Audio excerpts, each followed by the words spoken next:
there is also an inclination towards coursework. So you can see that a lot of master's program today, there are more and more project compared to a 3-hour exams.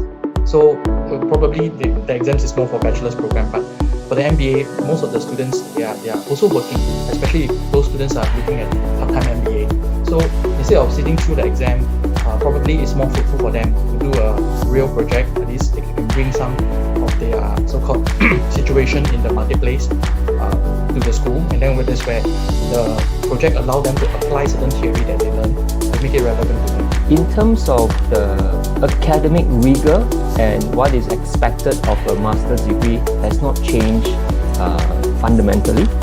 What we notice as shift over the years is the way that the program is being delivered to students and the way students have been engaged in the learning journey. And I think the technological factor, the internet, and the accessibility using a lot of learning platforms has made this master's program today more interesting than the previous generations that we experienced previously.